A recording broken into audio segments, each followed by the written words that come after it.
Welcome, gamers, to The Tops, the show where we take the top 5 things of the topic at hand and run down our list of it. Now, today's episode is the top 5 games of 2021 that Andrew and I both had a chance to play and beat. So, just to be clear, these are all games that came out in 2021. None of this was backlog. This is all games that are, if you're looking for the best of the best, at least in our humble opinion of what came out this year, this is it. And Andrew and I are going to give you our top 5 each, so really you're getting potentially 10 games out of this to look at and play and kind of see for yourself if you liked them as much as we did. Yeah, I'd say for sure. I mean, these are, whether or not they're Game of the Year contenders or however you're going to take it, I would recommend at least trying whatever it is, if that's what you're looking for, trying whatever it is that's on this list. Yeah, so we're going to go kind of back and forth on this from our 5 to our 1. So, Andrew, why don't you start us off and let us know what your number 5 game of 2021 is? So my number 5 game is actually going to be Scarlet Nexus. That was published and developed by Bandai Namco. It came out in June 25th this year. I felt like it kind of went under the radar for a little bit. I think we got it when the game came out, or maybe shortly afterwards, and we didn't play it right away. It is on the Game Pass now for free, or you can get it at most places for like $30. It's an action RPG, and what I'm really loving about it is this game I feel like can contend with anything that like Square Enix has done recently. So what you're playing, there's 2 different stories. You're either going to be Kasane Randall or Yuito Sumeragi. It's a very anime stylistic game, and pretty much you're playing as a part of, your character is in the OSF, and what that is it's almost like a sort of military division of people who have special powers. Now, everyone's got different sorts of powers. Your main person has this kind of like psychokinesis, and then you have your companions. It's almost very, I think if I had to compare it to something, maybe like new Final Fantasy VII Remake is what the closest thing I kind of think of. As something along those lines. It's very stylistic. I'm absolutely loving the way that it's looking, the story is. I feel like a good mix of, when I was describing it to Craig, is a good mixture of Full Metal Alchemist with how you have their military, their division with the people and their powers, but it's also very in-depth with your brain and your brain activity, and that plays a big part of it. And so it's almost like Ghost in the Shell, and I think that's what I'm really loving the most, is that mixture together is really, really good. The story so far is absolutely great. You do have to play both versions to get that full story, but I like that it's not like, I would say, classic like Resident Evil 1, for example, where it's just 2 people doing the same thing, and maybe you see some small things for a different perspective. There is crossover because your characters crossover, but it is 2 separate stories by all rights. Nice. So that's Andrew's number 5. My number 5, guys, is Kena Bridge of Spirits. Now, Kena Bridge of Spirits is a 2021 action-adventure video game developed and published by Ember Lab. The story follows Kena, a young spirit guide who uses her magical abilities to help deceased people move from the physical to the spirit world. The game is presented through a third-person perspective. Now, this came out on September 21st, 2021. The normal price for this game is $59.99, but you can get it on the PlayStation sale right now that's going on till January 8th. It's going for as low as $29.99, so if you guys are interested in checking it out, definitely do so. This is one of the exclusives that Sony had this year. It's one of the games that were just for the PS4 and just for the PS5. You can't get it on Windows, but it puts it into that stable of Sony exclusives. Now, the plot revolves around Kena, who kind of helps these traumatized spirits pass to the spirit world, and she goes and finds this kind of abandoned village that's on this mountain, and something horrible has happened that's destroyed it. So you're kind of helping these spirits move on, but at the same time you're kind of solving the problem of what actually happened here, because the forest has like this deep sickness of decay, which is starting to unleash monsters that you need to battle. And with it, you get the cool abilities. So not only are you fighting it from like a combat perspective, but yeah, she also does get cool abilities. So for example, you start with the staff, which is going to be all your light and heavy charge attacks. But then as you move on, it turns into a bow, which is now going to use as your range, but it also serves as like a grappling hook, and it also allows you to solve certain puzzles that you need. And then you get a dash ability that lets you actually go into the spirit world, and then finally you get the spirit bombs, which are essentially just kind of like grenades, and you need all of these kind of moves and abilities to solve the game, because it's got several different worlds, or like kind of, I don't want to say biomes, but different sections that you can go explore, and you do got to go back and forth with the new abilities to kind of unlock everything if you're trying to explore. But the game, is developed by Ember Lab, which is a small 2-person team when they founded it. But it's an indie game. But when you look at this thing, most people have this kind of idea that indie's like smaller budget, that it's not going to be kind of big AAA looking. And I got to say, this game completely looks like a AAA game. It's bright. It's beautiful. The game looks almost like you're playing a Pixar game. The mechanics, what they did was they took the bare necessities. They took basic combat with fun platforming and puzzle solving, and they really enhanced it and made it come off extremely charming. One of the things in there that caught, a lot of people's eye when in the trailer was she's followed around by these little kind of minions, and it almost kind of reminded me of Pikmin when you first watched the trailer, but it ends up being what they're called is the Rot, which are these friendly spirits that are designed to help you inside and outside of battle. So like outside of battle, you can use them to kind of move statues to solve the puzzles, and inside of battle, as long as you're charged up, you can use them to attack bosses to kind of distract them while you regain health. The combat is fun. It's fast. It's got really cool puzzle solving mechanics. All the characters that you meet in the game are extremely likable. And at the end of the day, I'm glad that this game is under Sony's umbrella, and it did get a lot of attention. I think at the Game Awards, it just was up. I think it won the best indie of the year for the Game Awards. So if you're checking it out and you do have a PS5 or a PS4, I would say get it. It's definitely the right price right now. And it's a game that's only, I think, under 10 hours if you're playing it on easy or normal. So it's not something that's going to demand a lot of your time. My next one is going to be Lost Judgment. Now, this is the sequel to, of course, Judgment, or anyone else who's familiar with the Yakuza series. Obviously, they started making these the more action-oriented games, whereas Yakuza is going to be going the RPG. This came out September 24th of this year. Publisher Sega. Same studio as Gotoku, sorry, I have a hard time saying it, studio. Again, it's same action adventure as what you're used to in Yakuza. They move that formula over to here. Again, you take over as Detective Yagami for the Yagami Detective Agency, and what you're getting wrapped up in this time is a murder mystery where a man is being charged for sexual harassment at a subway, but it almost seems like it's a diversion because there is film of him committing a murder at the same time. And so you're trying to get to the bottom of this case, and it just delves into all kinds of political corruption and just all kinds of things that are going on with the story. It really unravels really quick into this big conspiracy theory, and I truly love it for all the turns and twists. I felt like it was a little slow burn at first, but once you give it a few hours and actually get the story rolling, it kind of really takes off, and I don't felt like it really stopped from there. I truly thought it was a great story. This game had amazing voice acting, and again, like I said, this is along the Yakuza series, so all it does is take what was there before and really improve upon it, and I don't think that that's such a bad thing, especially because now it feels like the fighting is as tight as it's ever been. It feels absolutely great. They have 3 combat styles in this one. You can choose from Crane, which is for fast striking, Tiger, which is for strong blows for your opponent, and then the new one that they introduced, which was the one I use the most, is Snake, and that one is more defensive. You can be offensive where you're hitting, but it's also got lots of reversals for when your opponent goes to strike you, and that was something that I really loved. I felt like it just added a whole diversity to, okay, now these people, you have ways to get past enemies that are blocking. For people that are overly offensive or using weapons, you can use the snake to disarm them. It felt like it was never boring to play. Not to mention there's the millions of side quests. This game right now, you can get it for $25 at Walmart, and I highly recommend it. I think it's on sale on other platforms for like $30 digitally, maybe like $35. I saw they were kind of like fluctuating when I was looking online, but the cheapest one is $25 at Walmart, and I highly, highly, highly recommend this game. Nice. Excellent choice for your number 4 pick. So, moving into my number 4, guys, I chose Forza Horizon 5. Now, this is a 2021 racing video game developed by Playground Games and published by Xbox Game Studios. It's the 5th Forza Horizon title and 12th main installment in the Forza series.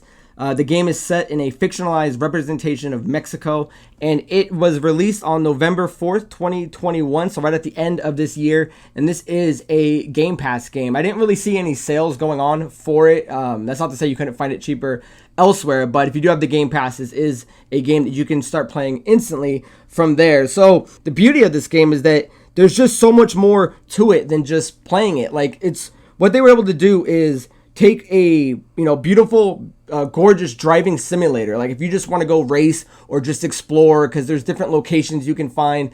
There's a lot of stuff you can do just to drive around, but they also added a really cool multiplayer feature. So you can log into this thing every day and do kind of like seasonal events. Right now, if you're listening to this podcast when it came out, it's the winter season. So they've got all kinds of things you can do to like collect. Like, you can go try to get a 3-star race in a certain thing. You can go into game modes and try to win or at least compete in them. And they'll give you points. And, like, I think this one caps out at 65 points for this season. So you've got something you can do every day as you log in to kind of go explore. But there's a couple of things in here outside of the driving that I just wanted to let you guys know about. So you do have a co-op for any event, which are going to be like the expeditions, the circuits, and the cross country. It's got a Horizon Arcade, which is the game modes that you can do, like kind of like a capture the flag game that they do, or there's like a last man standing battle royal that they do.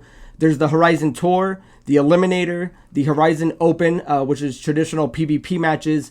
There's a Rivals, and then there's the Open World Exploration, which includes head-to-head challenges. And the reason I really enjoy this, because I'm not a racing game fan by any means. Like, I've played racing games, and I enjoy them for what they are, but I don't play them for a long time. It's usually a one and done. Mario Kart's probably the most game I've played, but I mean, you can ask Andrew or anyone really that I've been playing Forza almost, religiously every day just to log in, just to go make sure if there's any auctions going on. You can customize your car. And the other thing that this offered that a lot of games didn't, or at least don't do it nearly on the scale that they do, is that they have an accessibility option that is really just, peak performance, and it can get any gamer into this. If you've got any type of disability, this thing has pretty much a way to correct that so that you can play this game with no interruptions.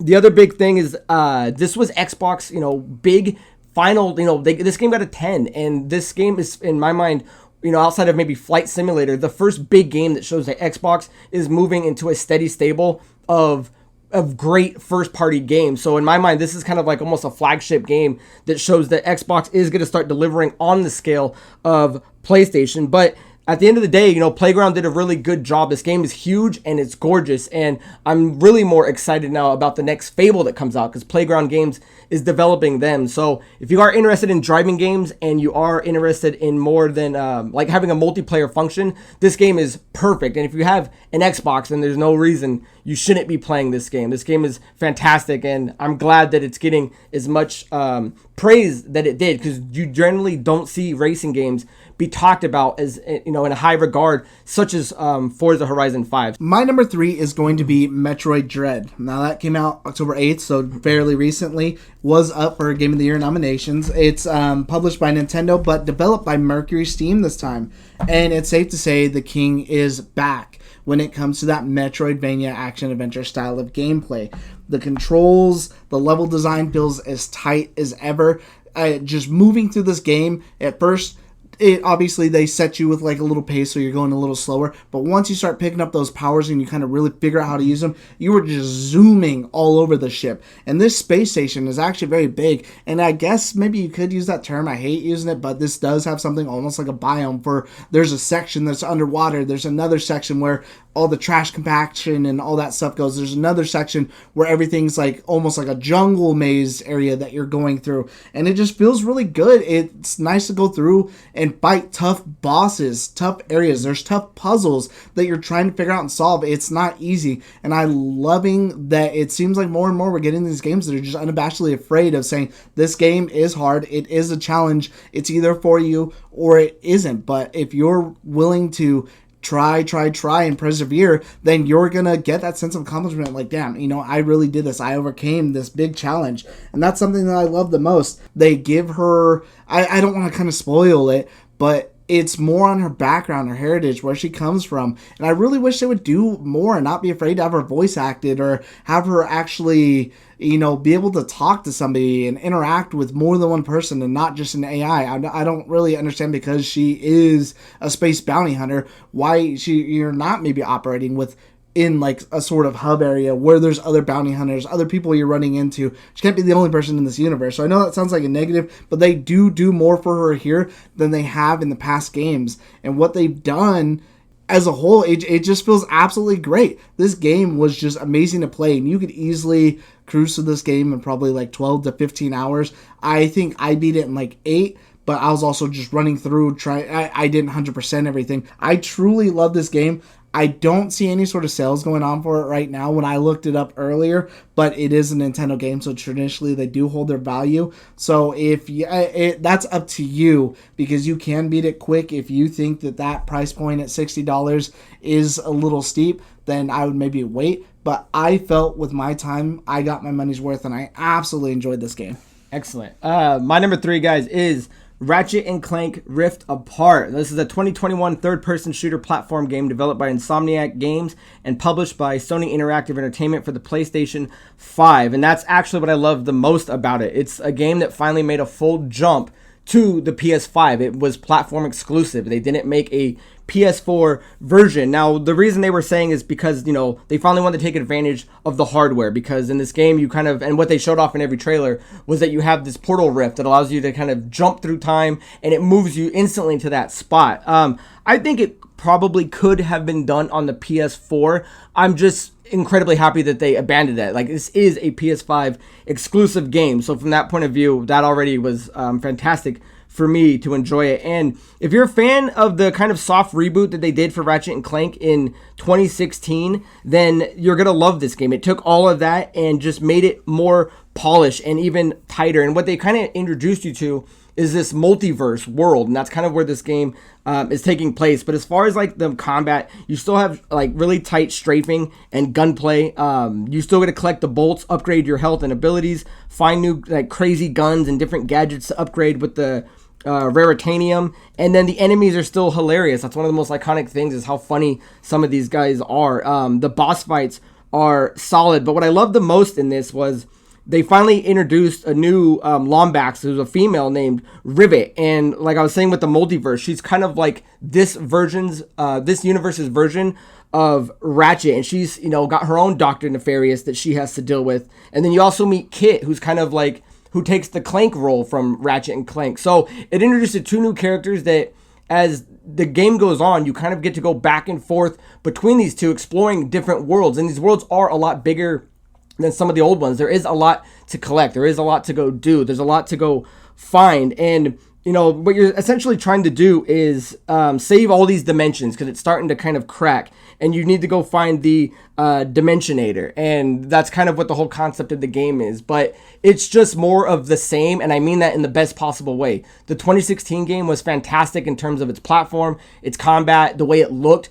The new one took all of that and just added more and just made it so much better. This game was originally going to be my game of the year until the next 2 games that I put in my spot. I played those after those games, so unfortunately they took the 2 in one spot. But this game, hands down for me, is one of the best games, not only of 2021, but I would probably say of the last like 5 to 10 years. Like, it is just that much fun. And if you do have a PS5, I highly recommend getting it. Right now you can find it on sale for $49.69, and that's on the PS Store sale that's going on right now. So kudos to Insomniac for the job that they did, and I'm looking forward to the next thing that they do.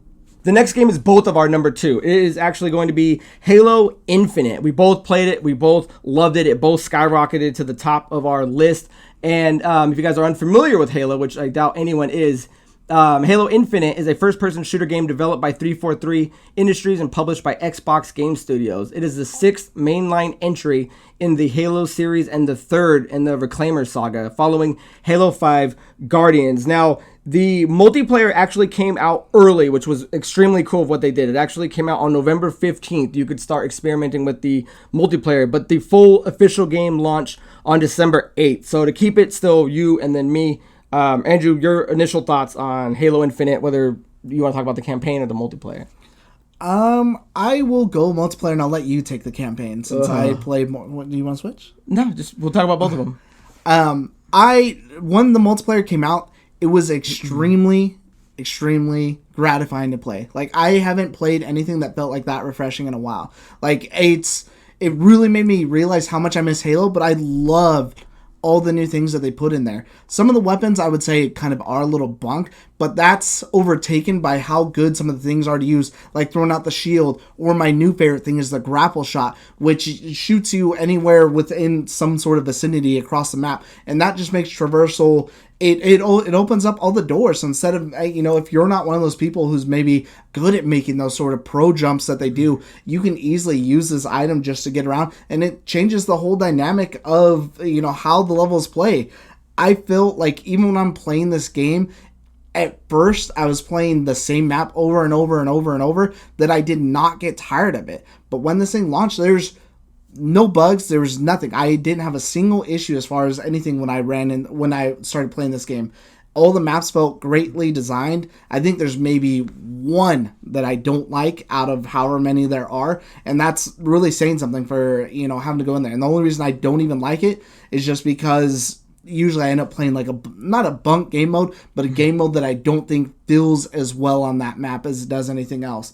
But everything else, I don't think I played a game in recent years where it came out and I haven't had problems with it, like crashing or running, lagging, anything like that. This game, when it came out, even when it came out early up until how it launched now, it just felt phenomenal to play. Yeah, it almost had a perfect multiplayer launch. Unfortunately, it didn't have every mode that everybody wanted, and I think that was the one hindrance that the multiplayer suffered. I agree. A lot of people were like, "Well, where's SWAT? Why can't I just do Slayer?" So I feel like if they would have added that day one, then it would have been a perfect multiplayer launch. Unfortunately, they have updated it now, so if you haven't got a chance to play it, it is all there. So I just wanted to run through what they have. They do have Arena now, Fiesta, Ranked, Tactical, Slayer, and they have a bunch of modes within that. So if you're looking to explore the multiplayer, it's a lot of fun to do now. As far as the campaign goes, it's definitely better than the last few campaigns that have gone. Halo 5 was notoriously known as a big letdown.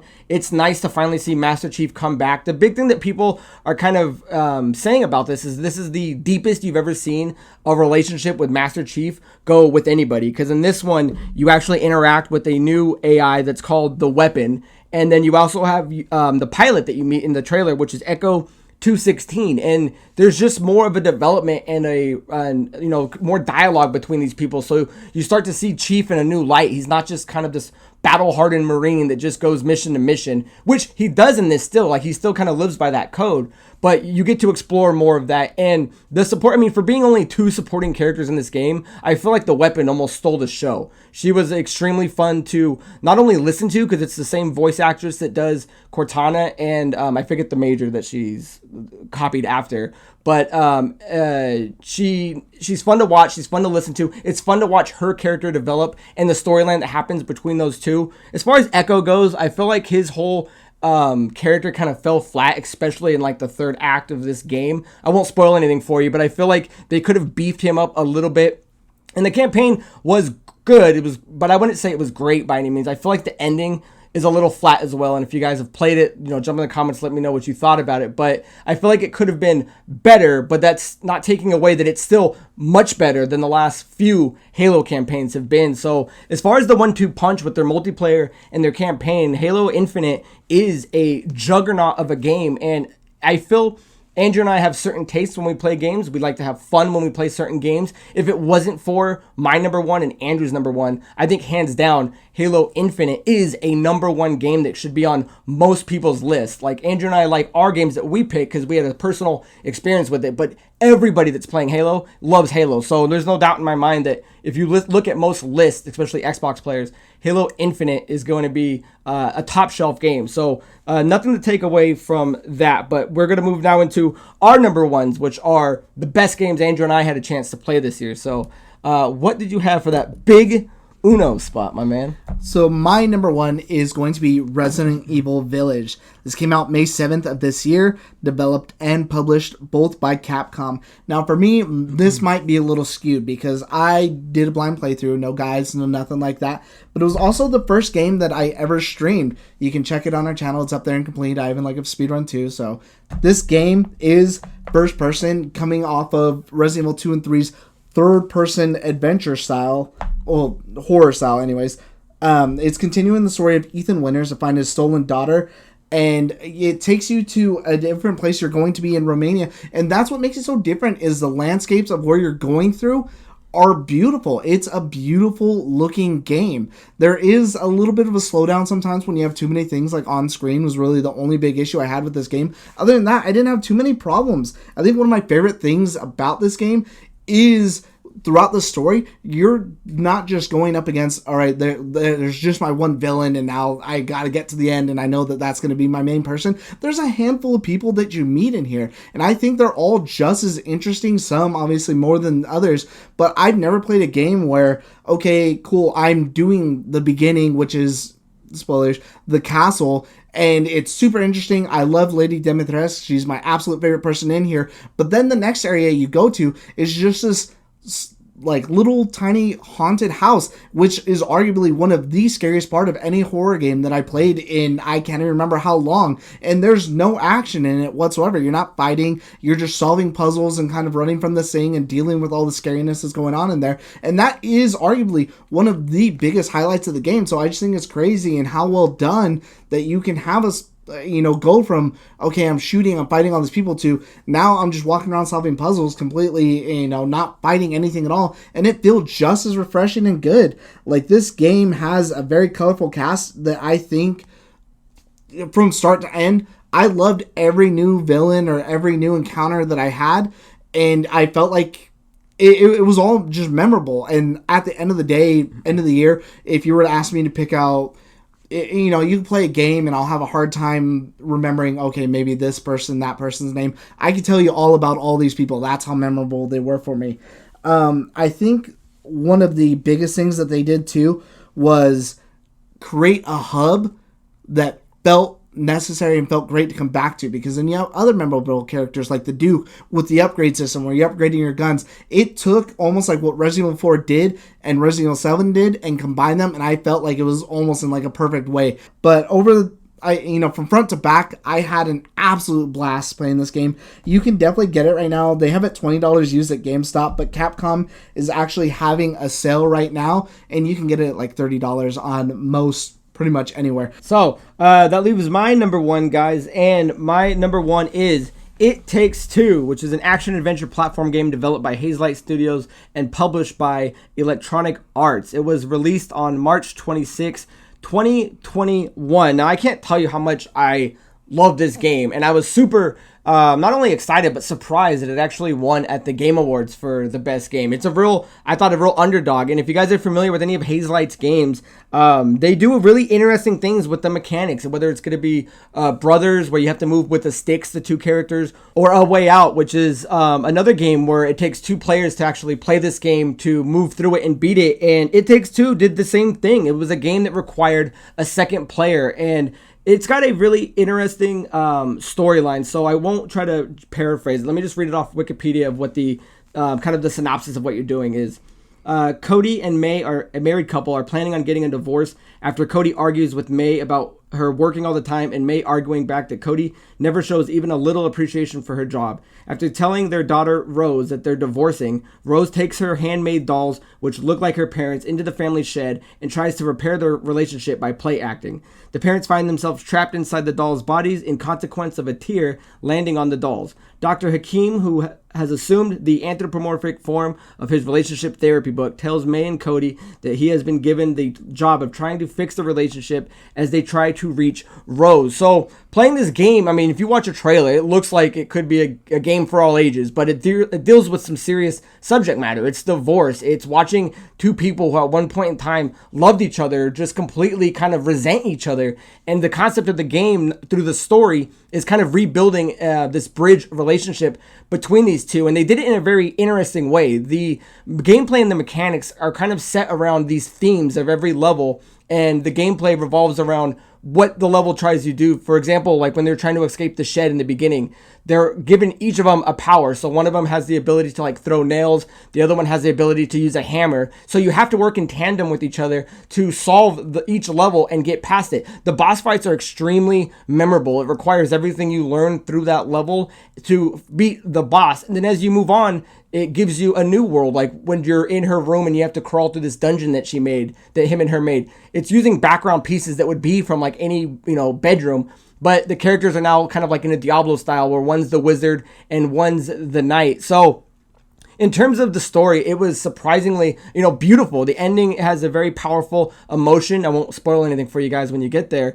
but the gameplay kind of took these mechanics from different genres and placed them all into one game. So it doesn't feel like you're just playing next level to the next level. Every level feels like it's almost like a mini game that is extremely fun to play, and it's bright. It's beautiful. The color palette that they use on this game is very pleasing to the eye. So I am super excited that It Takes Two won the Game Awards Game of the Year, but is also my Game of the Year, and it just gives me high hope for Hazelight that the next thing they do is just going to be bigger and better. This game is only $19.99, so if you are looking to play it with a friend, you can buy it online, and they'll give you a digital code that you can actually give to someone else so you have a player too. Or I believe there's also a feature where you can just go online and it'll pair you up with somebody, so you'll always have someone to play it. So it's not just the game that if you can't play by yourself, but you'll get somebody to play with, or it'll give you the option to explore. But other than that, I can't really think of too much else to say. If you've experienced it,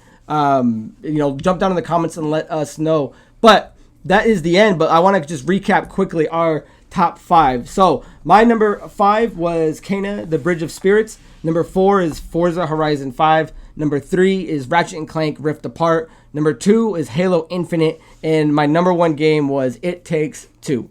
For me, number 5 was Scarlet Nexus. Number 4 was Lost Judgment. Number 3 was Metroid Dread. Number 2, same as his, Halo Infinite. And then number 1 was Resident Evil Village. Awesome, guys. So jump down in the comments and let us know what your top 5 games that you played for 2021. If you guys are interested in this YouTube channel that you're watching, you can check it out at our full show where Andrew and I do a Last Call Gaming, which is a weekly podcast show where we talk about games and gaming news. If you guys want to check out our Linktree link that'll be in the description, that'll take you to our Facebook and all of our social media. So, guys, that is the end of this episode of The Tops being the best games of 2021. So, until next time, guys, cheers. See ya.